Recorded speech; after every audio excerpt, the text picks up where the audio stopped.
Alright, making a video. Yeah, walk and talk video. Been a little while. Anyway, this general subject of perspectives. Modern mystic's word now is he likes it. And this argument that somehow there's some legitimacy to this idea that there's all these different perspectives and there's some validity to them, or some reason that we must indulge each other in this multiperspectiveism.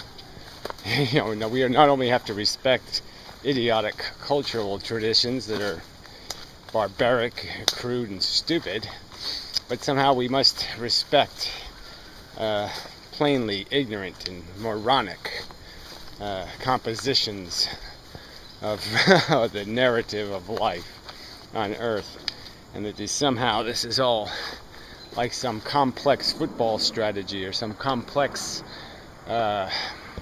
puzzle, that this is so difficult to understand, this life on Earth game.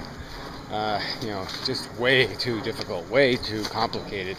So many facts and so many different ways to interpret them, and there's just no way to understand it. And I'm mocking that, of course, because I think it's as simple as you're knocking on wood and shit. It's really not difficult at all, and there's very little room for squirming about, choosing different perspectives, different points of view as described or defined by ludicrous premises. Say God, for example. God is a ludicrous premise. It doesn't work on so many levels. It's moronic as a conception. The very idea of an eternal being that's around forever, who one day decides to do something. After a trillion zillion years, he thought up, let's put anuses right next to vaginas. Yeah, sure he did. That took a zillion years. Yeah, I don't think so. And yes, I'll play some insidious crazy game where, I create robots and then blame them for doing exactly what I programmed them to do. And send them to hell forever for the crime of doing exactly what I programmed them to do. Anyway, it's a ludicrous theory. It has no rational merit, no reasonable merit. It's not a reasonable description of reality. It's not a reasonable perspective. And the mystic keeps talking as if these ludicrous perspectives are somehow legitimate perspectives, because it's all so complicated and all so difficult. And it really isn't. If we all just sit down and say, wait a minute, let's do this, logic thing, and let's require each other when we say something to back it up with some sort of evidence, and then we'll say, well, you either did the job or you didn't do the job. That's not asking too much, is it? And let's narrow these perspectives down. So anyway, the perspective I'm arguing for, the narrative of reality, yes, is evolution, the creation of a neural network that creates consciousness, which is a useful tool in a warrior game played by DNA molecules to get into the future, and that this tool of consciousness has incidentally created the most valuable thing in the universe, which is feelings. The feelings of a sentient being. And yes, there's nothing else. There's no the spark and the leaves and the dirt and all this other crap. Doesn't mean a damn thing. The only thing that can mean something is it has to impact the sentient. If it doesn't do that, then this can all burst into flames, and it just couldn't be, it couldn't make a difference.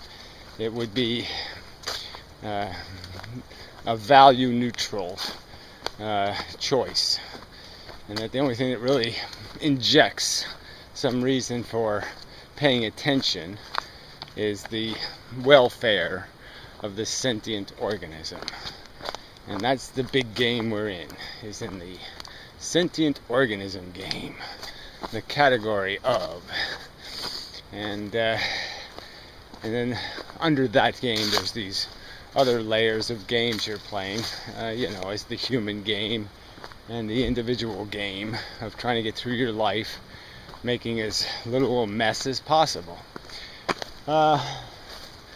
Which I don't really want to get to in this video, but it's all very simple. I mean, in the end, what you're really trying to accomplish here, is to maintain some level of your sentient comfort and health without taking it from somebody else who's going to have to be harmed to give it to you. And yeah, just logical. So I guess I should just point out, I guess I have to write another little, fact in my little fat book facts, the fact book that says simple things like, conscious experience is happening. But one of the facts would be is that we can recognize it. We can see something and we can recognize that it's having a conscious experience where it's going to be creating positive and negative sensations. We can recognize it. We can acknowledge it's taking place. That's one of our faculties. And what comes with that ability is the ought. Okay, that now you have to pay attention to the economics of your existence. And it all comes down to that in a sense that, it's all going to be about these exchanges made, value for value. And once you've acknowledged that, rationally and logically, is there really a counter argument to the theory that my welfare, my comfort, is not intrinsically more valuable than another human being's comfort? That's fundamentally the same fundamental mechanism. That really there's no reason for my brain to think there's some advantage in allowing harm to happen to somebody else for my benefit. Is there really some way to make that rational? To think that you can still profit in this game we're playing? And with a rational perspective on what's happening, it would be rational to think you could cause other people pain, and that would make your gain still a gain. It's still profitable. You gaining at their loss is somehow in the real game a successful move, something that could be considered sensible or reasonable to think you can win that way. That isn't essentially cannibalism. That you can't win that way. You can't eat, value equal, to your self, to the value you're eating to preserve. You can't destroy something of same value as what you're building out of the parts.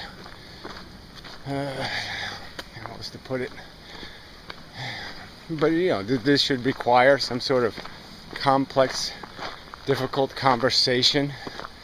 This basic idea that we're all individual sentients, but that we're in a game, okay, with other pieces of equal value in the game. And that you can't knock the other pieces off the board and think it's any different than getting your piece knocked off the board. It's not rational thinking.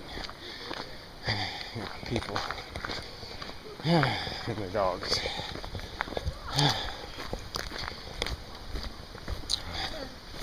Hey, pup. Tennis ball again. Yeah?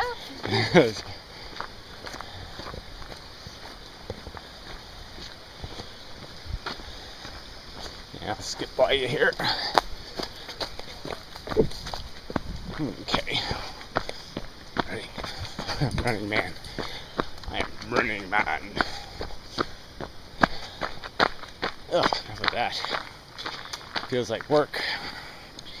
Anyway. Okay. Yeah. So really, somehow we have to make some concession that we don't have enough facts about biology, the geological history of the planet Earth, the function in the cosmos of the creation of matter and its destruction ultimately. That we really don't know what's going on here. That we don't know that we're just a manifestation of what happens when there's no guiding force controlling the replication of a molecule. That this is what happens when it just starts replicating and can't stop. That'll either choke to death on its overproduction, or it will evolve an ability to constantly transition into new forms who can keep finding a way to eat the pollution of the previous models. Keep finding a way to consume the excess production to create some notion of a sustainability that's just maintained out of rebound chaos. It burns down and it regrows, and it burns down and it regrows.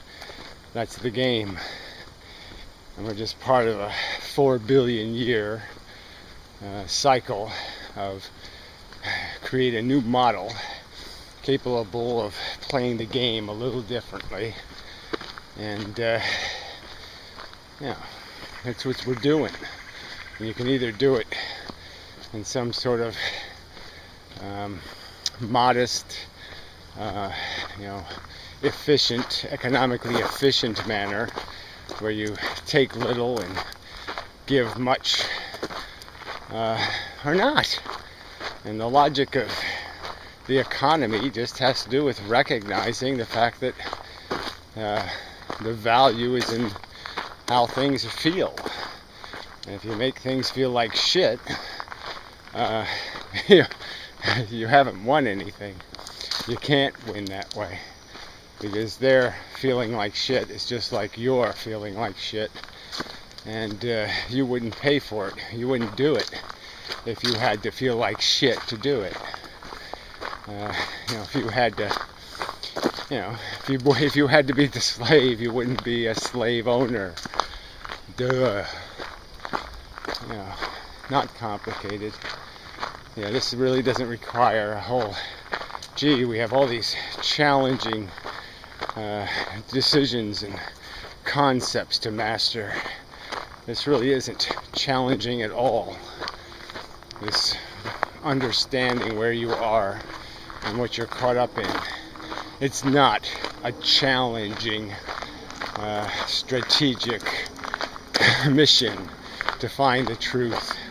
Finding the truth here on this planet is not difficult, especially now, after we have invented the microscope and the telescope, and we've spent a while talking, using these words and figuring out how vacant some of them are, and talking through the scenarios and the thought experiments. We have certainly plenty of good cause to say, this is the picture. We can draw it. We can draw the model and say, we've narrowed this down.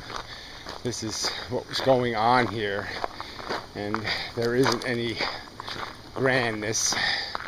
There's just this attempt to find a reasonable economy. And ultimately, I'd say you can't do that, but you can only minimize losses. You can't create something called a real gain. But anyway, it really isn't difficult. And I challenge these people who say there are reasons to have different narrative perspectives, storytelling, to point out how any of these stories have any credibility. Because they don't. So anyway, enough of the video and such. Having kind of an off day. Kind of a blight of my existence. These off days. Anyway, till next time.